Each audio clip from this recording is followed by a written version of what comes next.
வணக்கம். கதவு மீடியாவின் இலங்கை செய்திகளுடன் நான் நிரோஷன். விரிவான செய்திகளுக்கு முன் தலைப்புச் செய்திகள். புலம்பெயர் தமிழர்கள் நாட்டில் முதலீடுகளை மேற்கொள்ள சந்தர்ப்பம் வழங்கப்பட வேண்டும் என டயானா கமங்கே தெரிவிப்பு. கொழும்பு துறைமுகத்தில் தேங்கியுள்ள கொள்கலன்களை விடுவிப்பதில் தாமதம் ஏற்படுவதால் பொருட்களின் விலை கிலோவுக்கு 10 முதல் 35 ரூபாய் வரை அதிகரிக்கும் என எச்சரிக்கை. வாகன இறக்குமதி தொடர்பில் கருத்து தெரிவித்துள்ள சுயதொழில் மற்றும் தொழில் அபிவிருத்தி ராஜாங்க அமைச்சர் செகான் சேமசிங்க. நாட்டில் உள்ள காணிகளை வெளிநாடுகளுக்கு வழங்க எந்த நடவடிக்கையும் எடுக்கப்பட மாட்டாது காணி அமைச்சர் தெரிவிப்பு. சட்டவிரோதமாக அத்துமீறி மீன்பிடியில் ஈடுபட்ட குற்றச்சாட்டில் 16 இந்திய மீனவர்கள் கைது. விக்டோரியா நோலாண்டுக்கும் ஜனாதிபதி கோட்டாபய ராஜபக்சவுக்கும் இடையில் சந்திப்பு. பணம் அச்சிடுவதனை வரையறுத்துக் கொள்ள வேண்டும் என முன்னாள் ஜனாதிபதி மைத்ரிபால சிறிசேன கருத்து. இனி விரிவான செய்திகள். நாட்டில் முதலீடுகளை மேற்கொள்ள புலம்பெயர் தமிழர்களுக்கு சந்தர்ப்பம் வழங்கப்பட வேண்டும் என பாராளுமன்ற உறுப்பினர் டயானா கமகே தெரிவித்துள்ளார். ஜனாதிபதி கோட்டாபய ராஜபக்ச தலைமையில் ஜனாதிபதி செயலகத்தில் இடம்பெற்ற சர்வகட்சி மாநாட்டில் உரையாற்றிய அவர் இதனை குறிப்பிட்டிருந்தார். அவர் மேலும் தெரிவிக்கையில், நாட்டில் பில்லியன் கணக்கான ரூபாவை முதலீடு செய்வதற்கு புலம்பெயர் தமிழர்கள் இருக்கும் நிலையில் அவர்களுக்கு சந்தர்ப்பம் வழங்கப்பட வேண்டும் என தெரிவித்திருந்தார். இதேவேளை குறித்த விடயத்திற்கு தமிழ் தேசிய கூட்டமைப்பின் நாடாளுமன்ற உறுப்பினர் எம்.ஏ. சுமந்திரன் ஒத்துழைப்பு வழங்குவதாக தெரிவித்துள்ளமை குறிப்பிடத்தக்கது. கொழும்பு துறைமுகத்தில் தேங்கியுள்ள சுமார் 1500 கொள்கலன்களை விடுவிப்பதில் ஏற்படும் தாமதத்திற்காக கப்பல்களுக்கு மேலதிக கட்டணத்தை செலுத்த வேண்டியுள்ளதனால் பொருட்களின் விலை கிலோவுக்கு 10 முதல் 35 ரூபாய் வரை அதிகரிக்கும் என அத்தியாவசிய உணவுப் பொருட்களின் இறக்குமதியாளர்கள் சங்கம் தெரிவித்துள்ளது. இந்திய கடன் உதவியின் கீழ் குறித்த கொள்கலன்களை விடுவிப்பது தொடர்பில் நிதியமைச்சரோடு கலந்துரையாடல்கள் இடம்பெற்றதாக அந்த சங்கம் மேலும் தெரிவித்துள்ளது. அதே நேரம் கொள்கலன்களுக்கான பணத்தினை இந்திய ரூபாவில் செலுத்த வேண்டியுள்ளதாகவும் எதிர்வரும் புத்தாண்டு காலப்பகுதிக்குள் அவற்றை விடுவித்துக் கொள்ள எதிர்பார்ப்பதாகவும் தெரிவிக்கப்பட்டுள்ளது.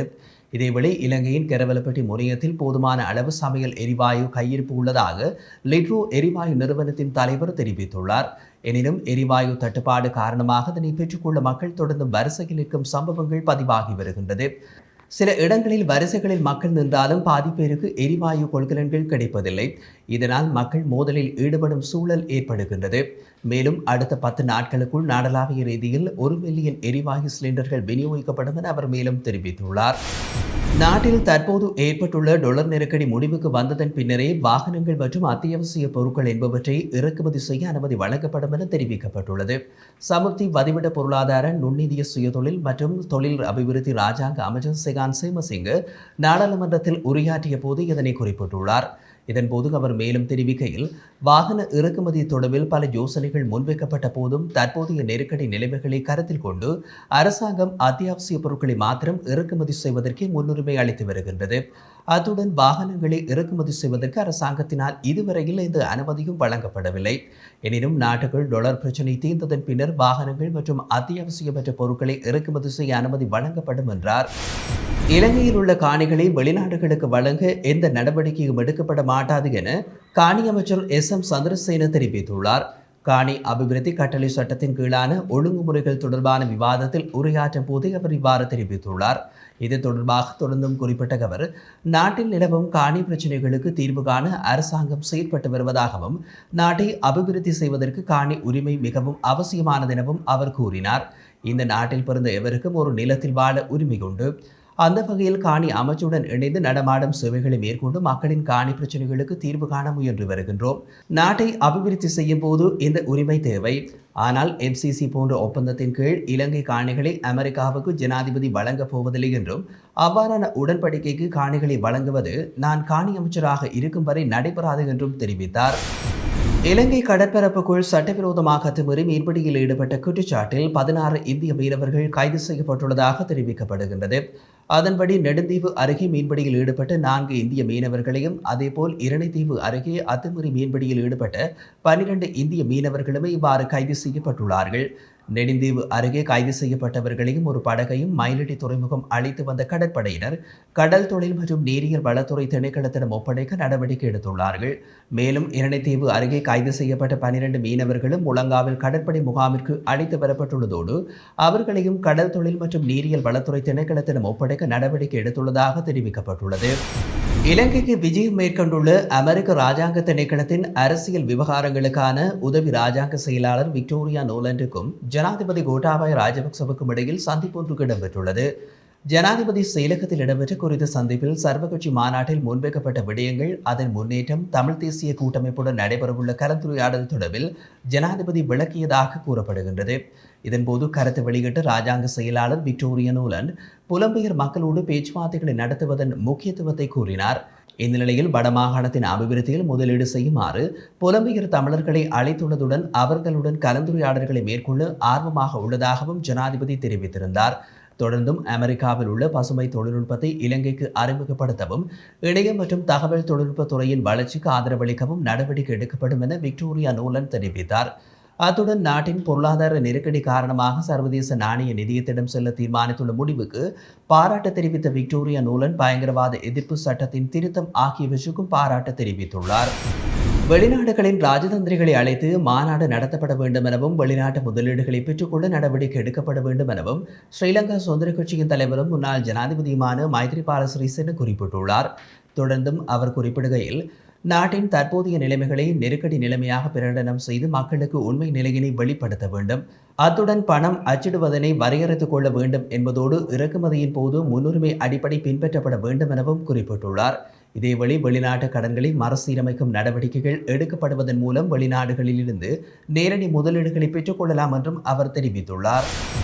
தற்போதைய எரிபொருள் தட்டுப்பாடு காரணமாக மக்கள் வீடுகளில் பெட்ரோலை சேமித்து வைக்கும் நிலை அதிகரித்து வருவதனால் விபத்துகள் ஏற்படுவதாக சுகாதார அதிகாரிகள் தெரிவிக்கின்றனர்.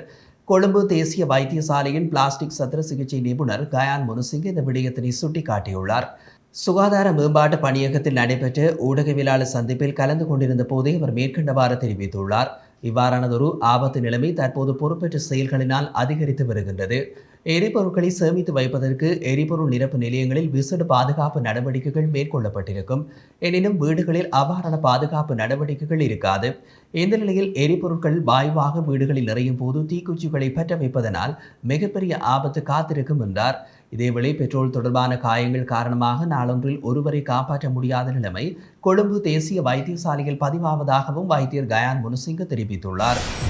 பெறுமதிசேர் வரிச்சட்டத்தில் திருத்தங்களை மேற்கொள்வதற்கு அரசாங்க நிதி பற்றிய குழு அண்மையில் அனுமதி வழங்கியிருந்த நிலையில் குறித்த சட்டமூலம் இன்று நாடாளுமன்றத்தில் முன்வைக்கப்பட்டுள்ளது.